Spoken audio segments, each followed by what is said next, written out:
take care of me. He was my support. He was my rock. Just tell them that I love my wife. They used to call me Bean when I was young.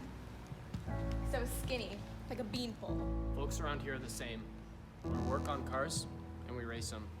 We go to church, and we don't. White and black folks are pretty much the same. I don't know how anyone said it was wrong. I'm part Indian, too. And from Africa, I guess.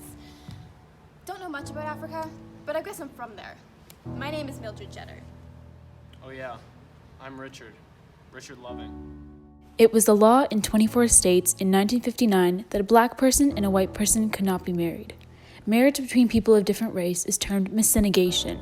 Usually, it comes with a fine, maybe a term in prison. And I think technically, though, if I understand the sheriff who arrested the Lovings, they were guilty of illegal cohabitation. I think there was also the Virginia Racial Integrity Act of 1924 that kicked in here.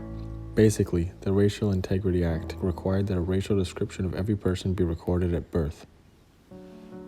There were two classifications, white and colored.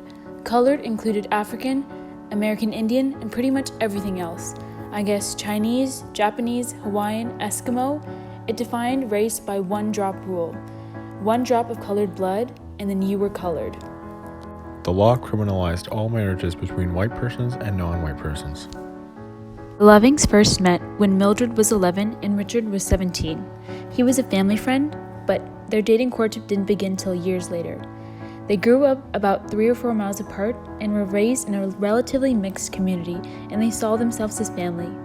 Mildred's mother was part Indian and her father was part Cherokee. She later identified herself as Indian. Because of the laws in their hometown, the Lovings traveled to Washington, D.C. to marry, where interracial marriage was now legal. And it was only until they later returned to their home that they were forced to leave because of the laws that were broken. The Lovings attempted to make a life in Washington, D.C., but they never felt at home. They returned home and began a long legal battle in order to live the way that they wanted to live. It took 9 years, but the Lovings were finally and legally home. They built a house together on the acre of land that Richard's father had given them. And tragically, 8 years later, the Lovings were hit by a drunk driver while they were driving home on a Saturday night, and Richard was killed. Mildred never remarried, but stayed in the home that Richard had built, surrounded by her friends and her family.